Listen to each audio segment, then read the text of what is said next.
낭자, 이 무슨 무례요? 신성한과 나는 천한 장사치가 함부로 드나드는 곳이 아니오. 지금 당장 나가시오. 얼마 전까지 다정하게 눈물을 닦아주던 사내의 입에서 나온 말은 뼈가 시릴 정도의 멸시와 배신이었습니다. 차가운 흙바닥에 내팽개쳐진 여인은 아무런 대꾸도 하지 않았습니다. 그저 서리가 내린 것처럼 매서워진 눈빛으로 사내의 뒷모습을 가만히 서늘하게 쳐다보았을 뿐이지요.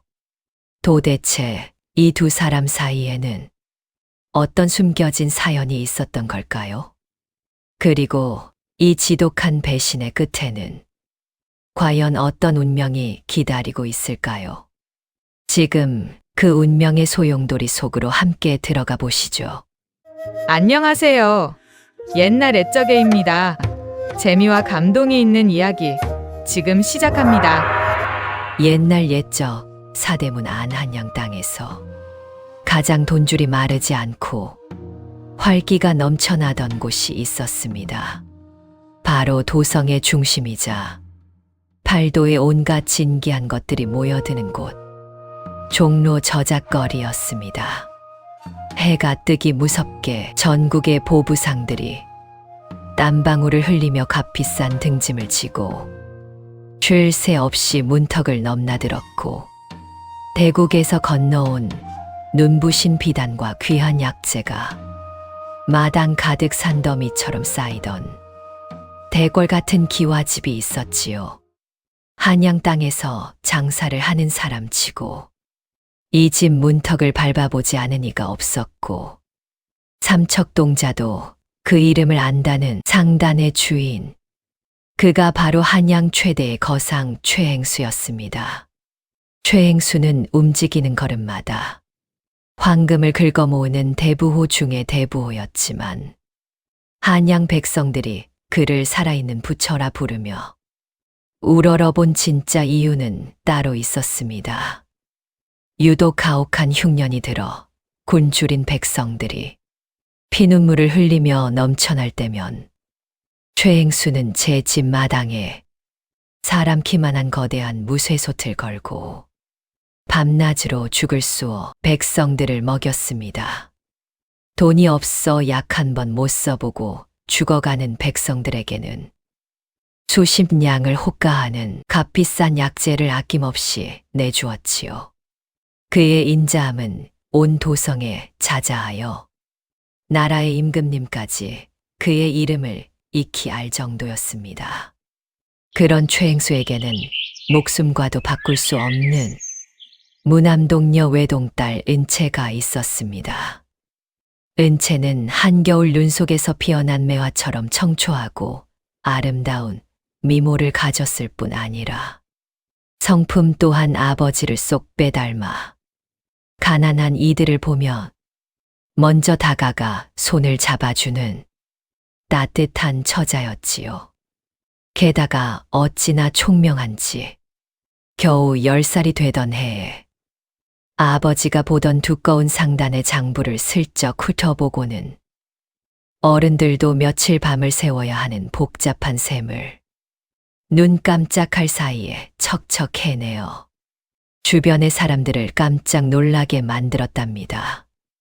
꽃처럼 순수하면서도 속은 대장부처럼 당단 있고 영특한 그야말로 최행수 가문의 보배 중의 보배였지요.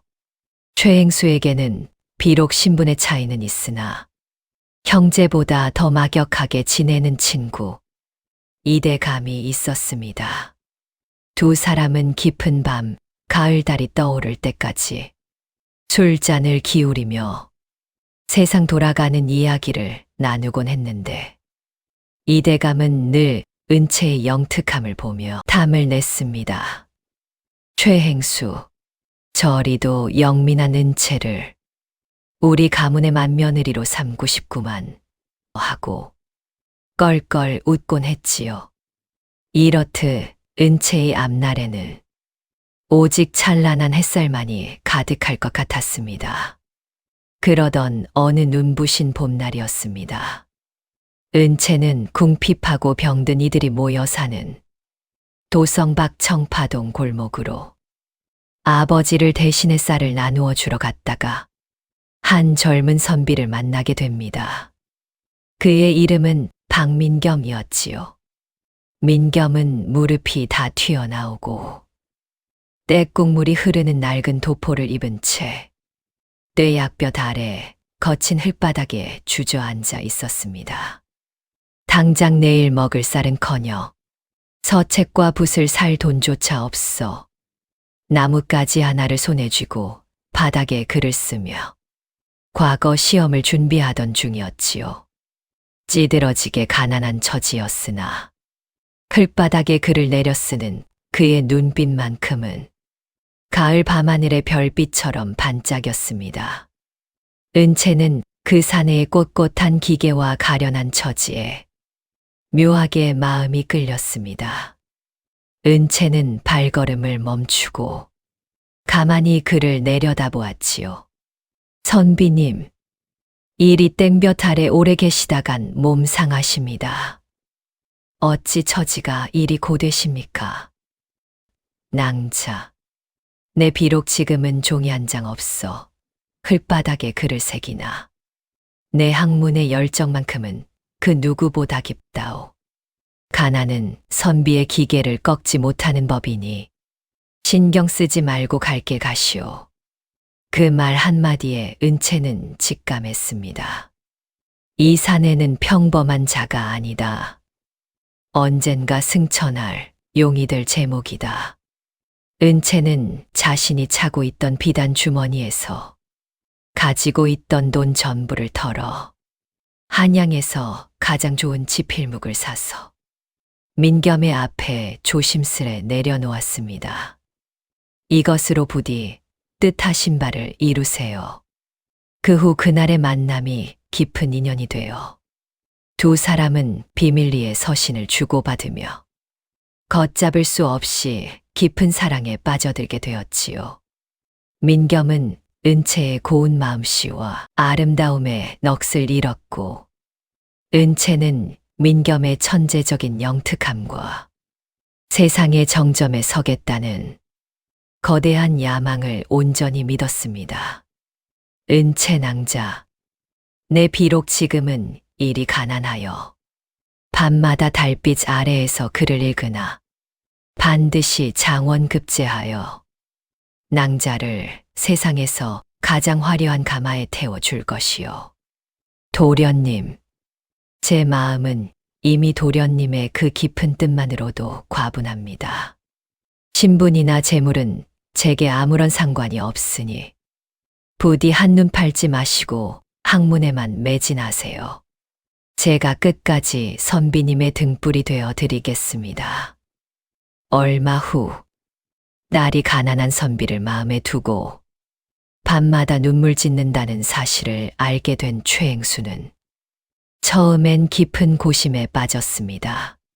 신분의 벽이 엄연한 조선 땅에서 양반과 장사치 딸의 혼인은 쉬운 일이 아니었기 때문이었지요. 고민 끝에 최행수는 민겸을 상단으로 비밀리에 불러 그 속내를 넌지시 떠보았습니다.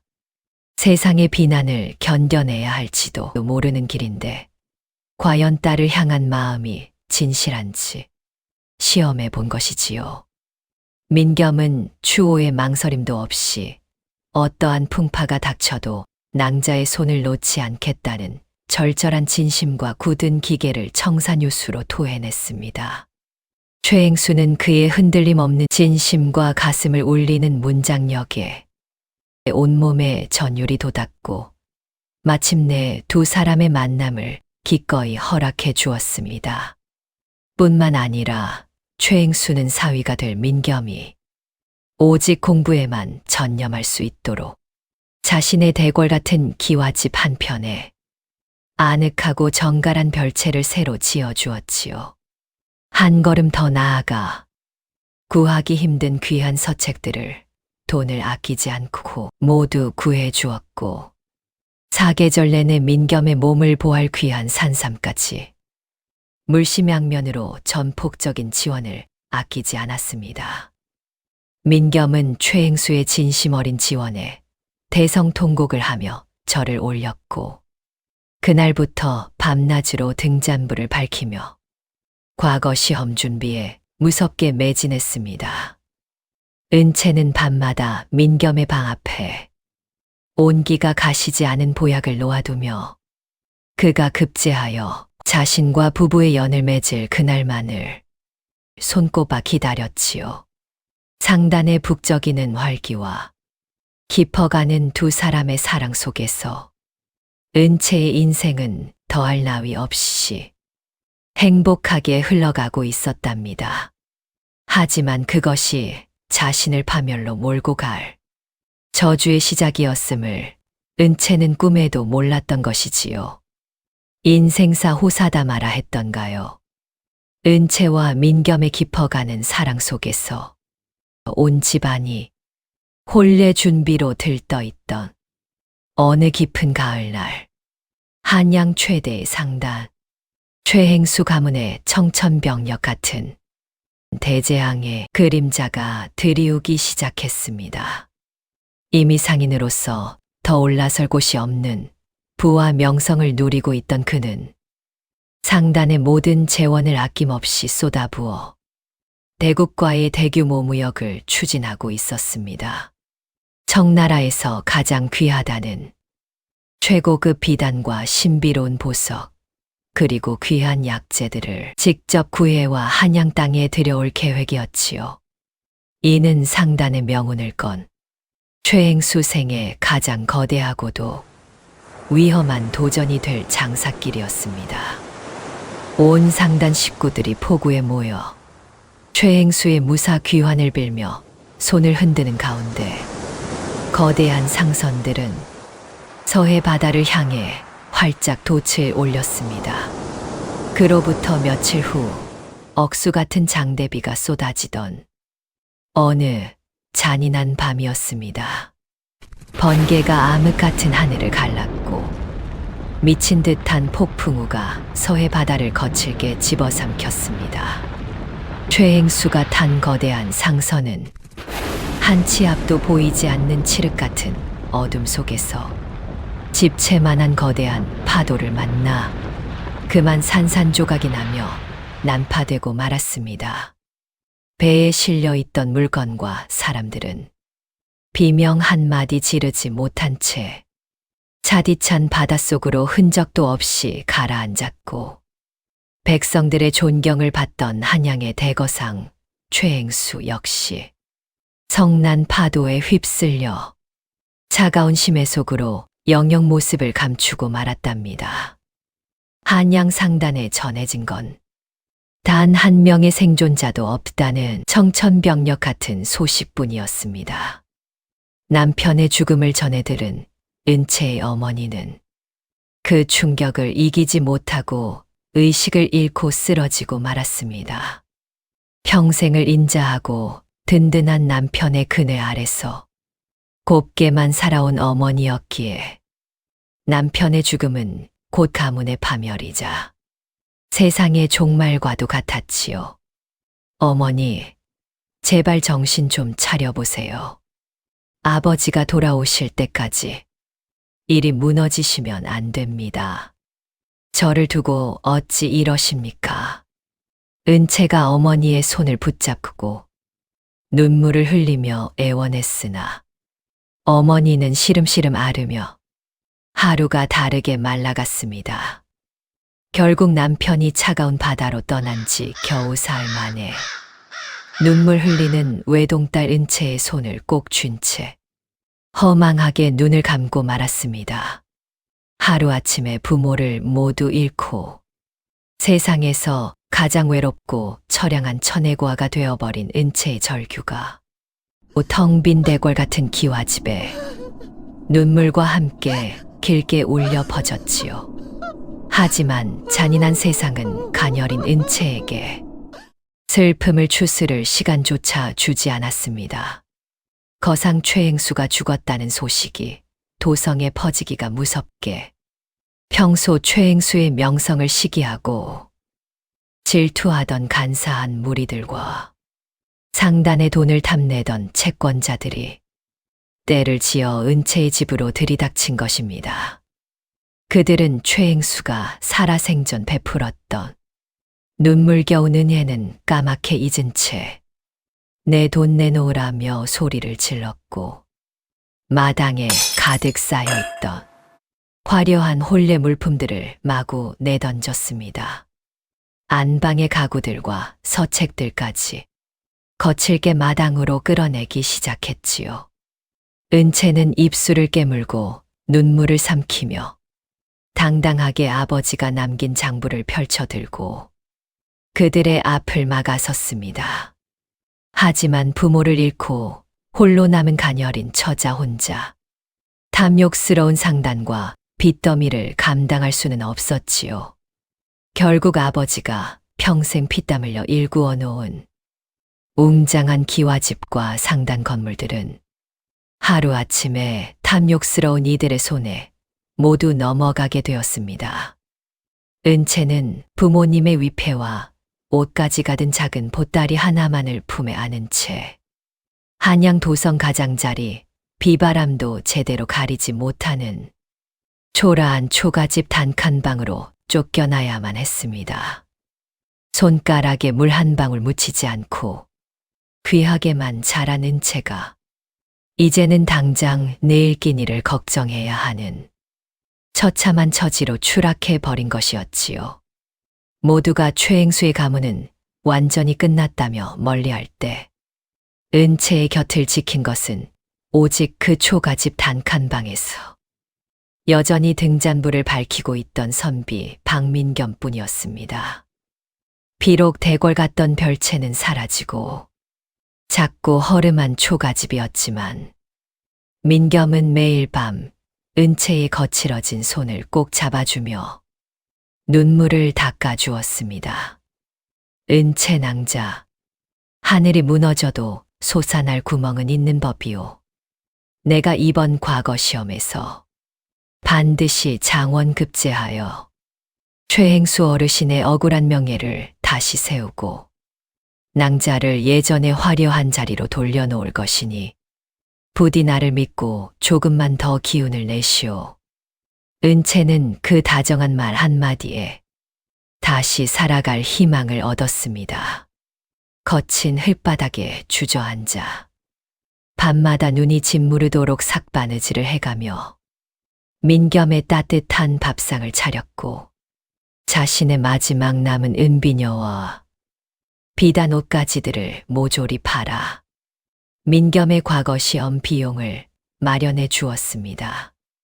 부모님을 잃은 슬픔은 가슴이 찢어질 듯 컸지만 자신을 지켜주겠다며 밤낮으로 서책을 읽는 민겸이 있었기에 은채는 모진 추위와 배고픔을 이를 악물고 버텨낼 수 있었답니다.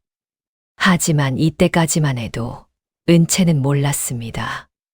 민겸의 그 다정한 눈빛 뒤에 그녀가 알지 못하는 또 다른 서늘한 얼굴이 숨겨져 있다는 것을 말입니다. 세월은 빠르게 흘러 마침내 도성벽에 과거 시험의 당락을 알리는 방이 붙는 날이 찾아왔습니다. 은채가 밤낮으로 눈이 짓무르도록 삭바느질을 하고 손끝이 갈라져 피가 터지도록 민겸을 뒷바라지한 보람이 있었던 것일까요? 박민겸은 당당히 수석으로 장원급제를 하여 온 한양 땅에 그 이름을 드높이게 되었습니다. 임금님이 내린 어사화를 머리에 꽂고 늠름하게 백마를 탄 채 도성거리를 누비는 민겸의 모습은 참으로 당당하고 기세등등했지요. 그 화려한 행렬을 멀리서 지켜보던 은채는 벅차오르는 기쁨에 남몰래 눈물을 흘렸습니다. 이제 드디어 고생은 끝났구나. 아버님, 어머님, 마침내 도련님이 장원급제하였습니다. 은채는 부모님의 위패 앞에 엎드려 눈물로 감사의 인사를 올린 뒤 벅찬 가슴을 안고 민겸을 만나기 위해 관하로 한달음에 달려갔답니다. 하지만 장원급제와 권력이라는 달콤한 독약은 클바닥에서 기계를 논하던 가난한 선비 박민겸의 눈을 순식간에 멀게 만들었습니다.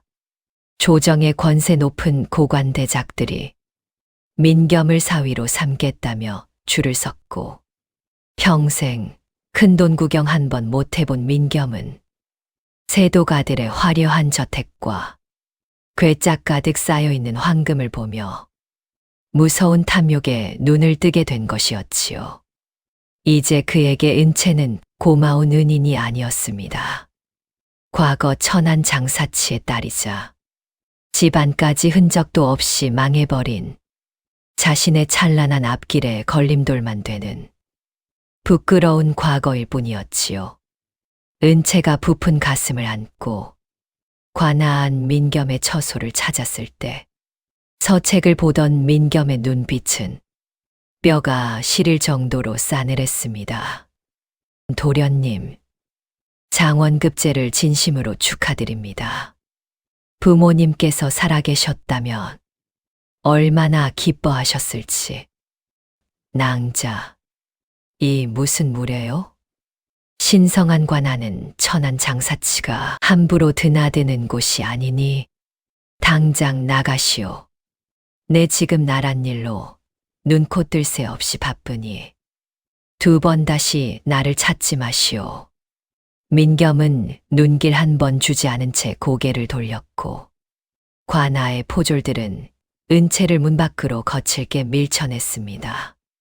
차가운 흙바닥에 팽개쳐진 은채는 가슴이 철렁 내려앉았지만 그토록 바른 성품의 선비였으니 갑자기 높은 자리에 올라 잠시 경황이 없어서 그럴 것이라며 스스로를 다독였습니다. 바보같이 끝까지 민겸의 약조를 믿었던 것이지요. 그러던 어느 날 청천벽력 같은 소문이 한양 도성에 파다하게 퍼졌습니다.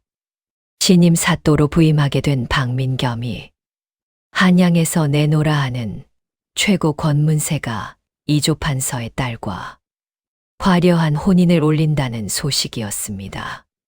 민겸은 은채와 은채의 집안을 배신하고 권력과 돈을 쫓아 권문세가의 줄을 잡은 것이었지요. 은채는 설마 하는 마음에 민겸의 새 저택 앞으로 찾아갔다가 마당 가득 쌓여있는 화려한 예물상자들과 비단 옷을 입고 비열하게 웃고 있는 민겸의 모습을 똑똑히 목격하게 되었습니다. 그 순간 은채의 가슴 속에서는 무언가 처참하게 부서져 내렸습니다. 자신이 부모님을 잃은 슬픔 속에서도 피눈물을 흘리며 바친 정성과 사랑이 저 사내에게는 그저 출세를 위한 징검다리에 불과했다는 사실을 깨달은 것이었지요. 박민겸 내 놈이 감히 나와 내 부모님의 은혜를 이리도 처참하게 짓밟는단 말이냐. 순수했던 은채의 눈빛은 그 순간 서리가 내린 것처럼 차갑고 매섭게 변했습니다. 슬픔은 이내 거대한 분노와 서슬퍼런 복수심으로 변했지요. 은채는 그 길로 아버지가 생전에 신분의 차이를 넘어 형제처럼 막역하게 지내셨던 이대감의 집으로 향했습니다. 가문이 몰락했을 때조차 짐이 될까 싶어 차마 찾지 못했던 아버지의 유일한 옛 친구였습니다. 은채는 이대감 앞에 무릎을 꿇고 떨리는 목소리로 말했습니다. 대감마님, 그동안 폐가 될까 두려워 안부 인사조차 올리지 못했습니다.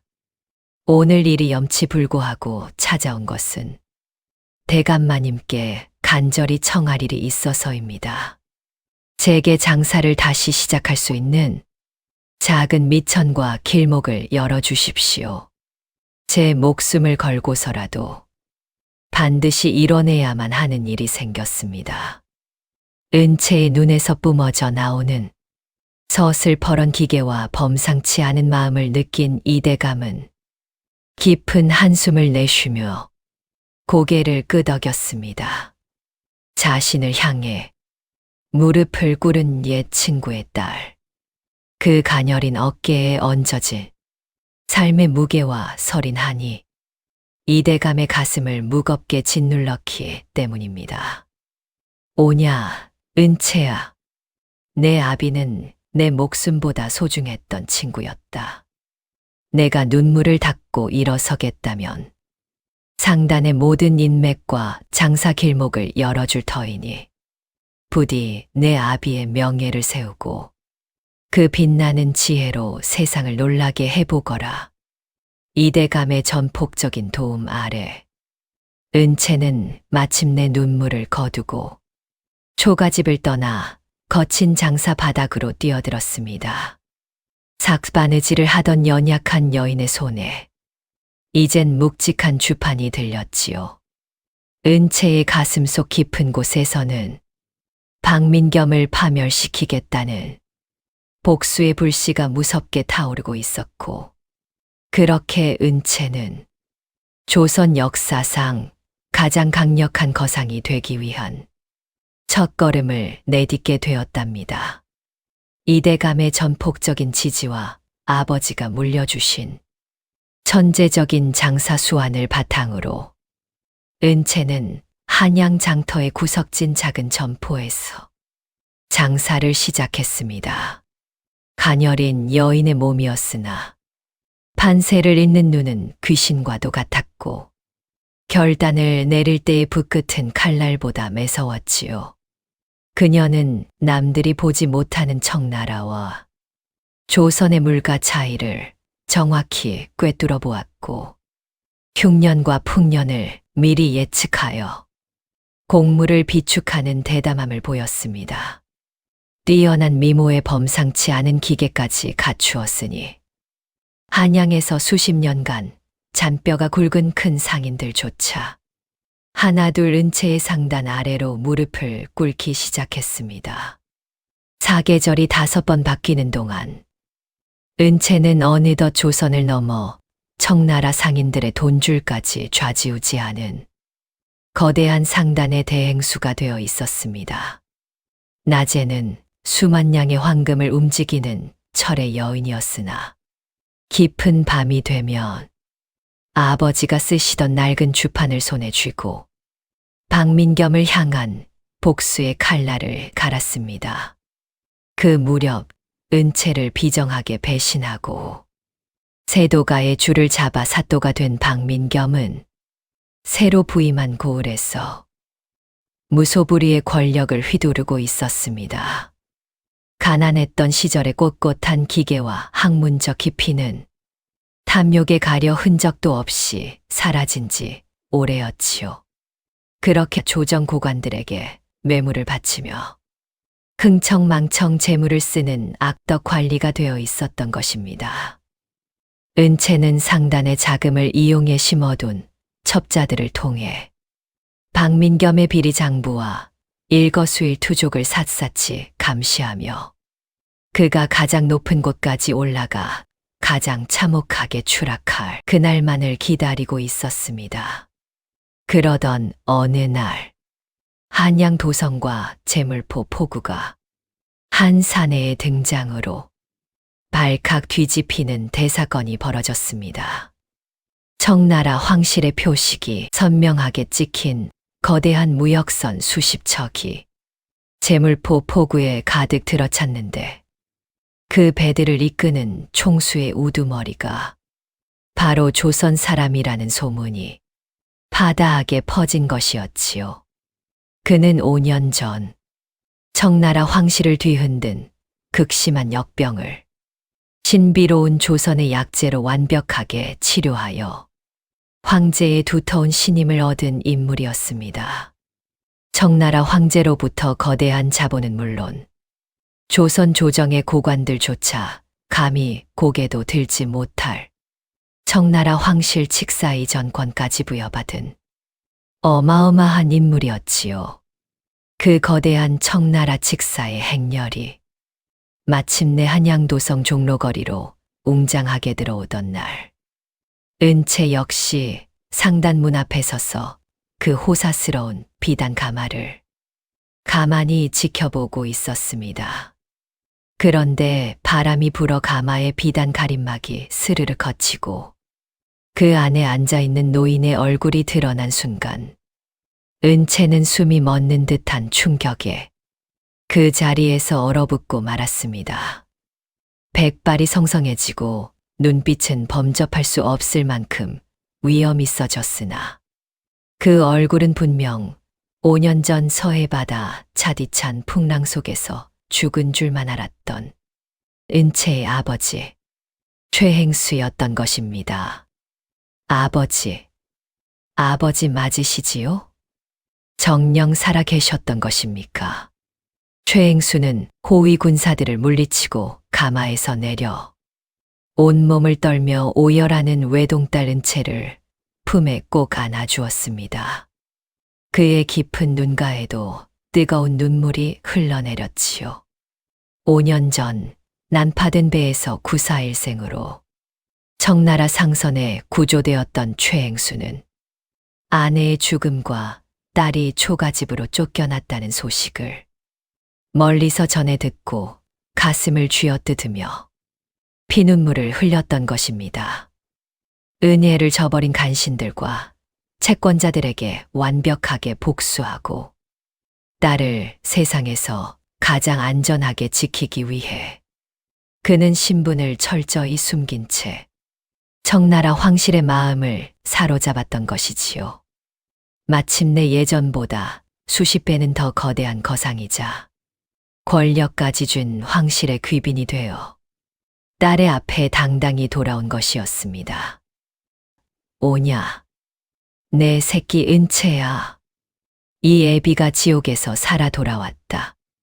내가 저 비정한 박민겸이라는 놈에게 배신을 당하고 피눈물을 흘릴 때 함께 해주지 못해 미안하구나. 이제 이 애비가 청나라 황제의 힘과 거대한 재물을 쥐고 왔으니 내 눈에서 눈물을 흘리게 한 자들에게 세상에서 가장 처절한 복수를 해주마. 죽은 줄 알았던 아버지가 살아 돌아왔다는 기쁨, 그리고 이제는 그 누구도 감히 넘볼 수 없는 거대한 부와 청나라 황실의 권력까지 등 뒤에 업게 된 은채. 5년간 묵은 서러움이 파도처럼 밀려와 통곡하는 은채의 뒤로 사또 박민겸을 향한 심판이 거대하게 시작되려 하고 있었습니다.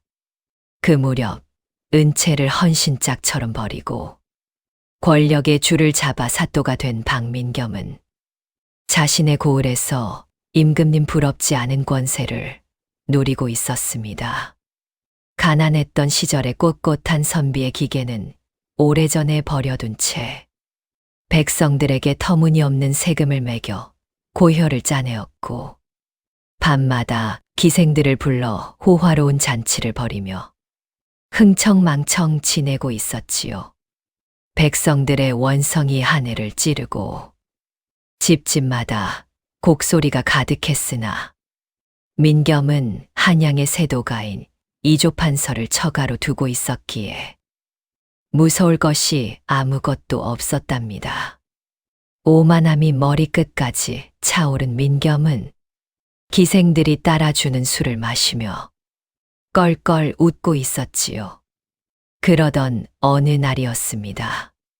박민겸이 고을의 귀한 약재들을 강탈하여 청나라 밀무역 상인에게 넘기고 거액의 뒷돈을 챙기려던 바로 그 탐욕의 현장에 거대한 행렬이 관아 대문을 부수며 들이닥쳤습니다.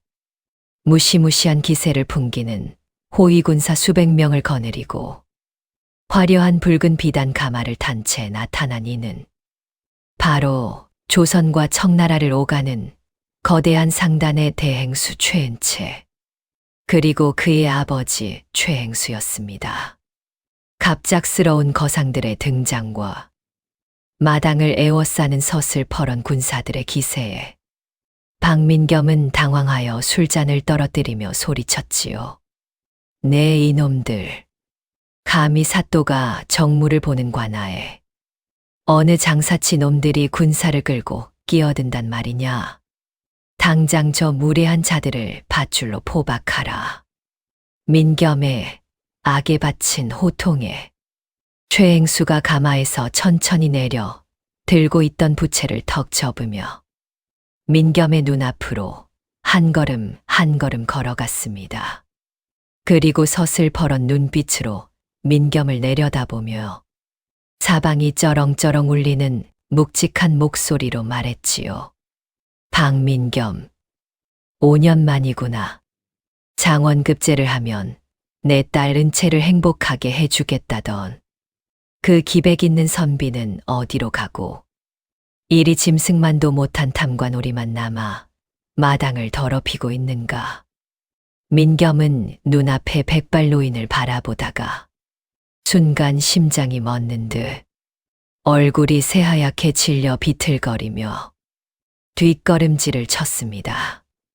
5년 전 서해 바다 깊은 곳에 빠져 뼈도 못 추리고 죽은 줄만 알았던 은채의 아버지 최행수가 살아 돌아온 것도 모자라 감히 쳐다보지도 못할 범 같은 위험을 풍기며 제 앞에 서 있었기 때문입니다.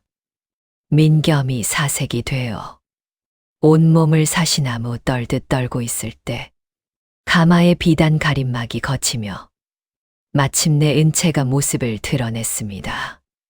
청나라 황실의 최고급 비단옷을 입고 거대 상단을 호령하는 대행수로 당당하게 걸어오는 은채의 미모와 범접할 수 없는 기계는 민겸이 감히 고개조차 들 수 없을 만큼 눈부시고 장엄했지요. 박민겸, 내 놈이 내 부모님의 피눈물 나는 은혜를 저버리고 나를 헌신짝처럼 버렸을 때 하늘이 두렵지 않더냐? 내 놈은 사적인 복수보다 이 고을 가련한 백성들의 고혈을 짜내고 나라의 법도를 어지럽힌 죗값을 오늘 이 자리에서 치를 것이다. 민겸은 겨우 정신을 차리고 비열하게 썩은 미소를 지으며 관아의 포졸들을 향해 악을 썼습니다. 자신이 이 고을을 다스리는 왕이자 사또이니 장사치 몇 명쯤은 권력으로 누르고 쥐도 새도 모르게 파묻을 수 있다고 착각한 것이었지요. 어서 저 천한 년놈들의 목을 베어라. 민겸이 외쳤습니다. 하지만 바로 그 순간 관아 사방의 담벼락을 뚫고 웅장한 나팔 소리와 함께 조정에서 친히 파견된 포졸들이 마당을 가득 메웠습니다. 최행수가 청나라 황실을 움직여 박민겸의 모든 매관 매직 장부와 비리 문서를 이미 조선의 임금님께 바쳤고 이에 크게 경노한 임금이 최행수의 간청을 받아들여 은채의 든든한 조력자였던 이대감 가문의 아들을 암행어사로 친히 동행시켜 내려보냈던 것입니다. 어사의 손에 쥔 5마리의 말이 새겨진 마패가 눈부신 햇빛을 받아 사방으로 번쩍였습니다. 박민겸은 듣거라. 탐관오리 박민겸의 추악한 죄상이 낱낱이 밝혀졌으니 당장 저자의 사또 관복을 벗기고 포박하라. 군사들이 일제히 들이닥쳐 민겸의 화려한 사또 관복을 거칠게 찢어발겼고 또 박민겸은 떼국물 흐르는 속적삼 차림으로 동원 바닥에 꼴산 앞게 내동댕이 쳐졌습니다. 그 모습을 지켜보던 고을 백성들은 통쾌함에 만세를 부르고 꽹과리를 치며 환호성을 질렀지요. 박민겸은 그제야 제 목숨이 날아갈 것을 직감하고 클바닥에 엎드려 은채의 치맛자락을 붙잡고 눈물 콧물을 쥐어짜며 꼴산 앞게 울부짖었습니다. 은채 낭자, 내가 죽을 죄를 지었소. 가난에 한이 맺혀 잠시 미쳐서 눈이 멀었던 것이오. 제발 옛정을 생각해서 목숨만은 살려주시오. 은채는 눈길 한 번 주지 않은 채 차갑고 단호하게 자신의 치맛자락을 휘커두어 뺐습니다. 그녀의 매서운 눈빛에는 더 이상 과거의 슬픔도 저 비열한 사내를 향한 티끌만한 미련도 남아있지 않았지요. 내 놈이 그토록 추악하게 쫓던 권력과 재물의 끝이 이리도 처참하고 눈물겹구나. 은혜를 배신과 원수로 갚은 자의 말로가 어떠한지 지옥에 가서 내 죄를 낱낱이 고하거라. 결국 박민겸은 온 고을 백성들이 던지는 분노의 돌팔매질과 오물을 온몸으로 맞으며 함경도 변방에 비바람만 부는 차디찬 유배지로 죄인의 몸이 되어 비참하게 끌려가게 되었습니다. 그가 백성들을 쥐어짜 모았던 모든 뇌물과 재산은 모조리 몰수되어 억울한 백성들에게로 돌아갔습니다. 백성들의 고혈을 짜내던 악덕 관리의 비참하고도 당연한 말로였지요. 반면 모진 풍파를 이겨내고 마침내 청나라와 조선을 뒤흔드는 진정한 거상으로 우뚝 선 은채와 그의 아버지 최행수는 가문의 명예를 되찾은 후에도 결코 자신들의 재물과 권력을 함부로 휘두르지 않았습니다. 대궐로 부름을 받은 최행수와 은채 부녀에게 임금님은 파격적인 포상과 어명을 내렸지요. 하지만 은채와 아버지는 임금님이 하사하신 보상 앞에서도 정중히 고개를 숙이며 사양했답니다. 왕은 이들의 청렴함과 고결한 됨됨이에 깊이 감동하여 전국 어디서든 관아의 전폭적인 도움을 받을 수 있는 마패를 하사하며 이들 부녀의 앞날을 크게 축복해 주었습니다. 그 후 은채는 자신을 따뜻하게 맞아주며 장사를 시작할 수 있도록 물심양면으로 도와준 아버지의 친구 이대감의 집안과 귀한 인연을 맺게 되었습니다. 이대감의 성품 바르고 학식이 깊은 아들과 혼인을 하여 이대감 댁에 사랑받는 며느리가 된 것이었지요. 이대감은 은채를 며느리가 아닌 친딸처럼 아끼며 집안 살림의 모든 권한을 믿고 맡겼고 은채의 남편 역시 그녀의 강단 있는 지혜와 고운 성품을 진심으로 존경하며 평생을 아끼고 사랑해 주었답니다. 은채와 아버지 최행수는 예전보다 훨씬 더 큰 상단을 꾸려 청나라를 오갔지만 늘 가난하고 억울한 백성들을 보면 먼저 손을 내밀어 베풀고 나누며 온 나라 백성들의 존경과 칭송 속에 평생 평화롭고 행복한 나날을 보냈답니다. 옛말에 이런 말이 있습니다. 심은 대로 거두고 행한 대로 돌아온다. 박민겸은 눈앞에 출세에 눈이 멀어 탐욕과 배신을 심었기에 파멸이라는 처참한 결과를 거두었고 은채는 모진 시련 속에서도 인내와 정직 그리고 용기를 심었기에 진정한 행복과 사랑이라는 값진 열매를 거두었던 것입니다. 여러분도 인생을 살아가면서 도저히 감당하기 힘든 모진 시련이 닥쳐오거나 가장 믿었던 사람에게 뼈아픈 배신을 당해 가슴 아플 때가 있을 것입니다.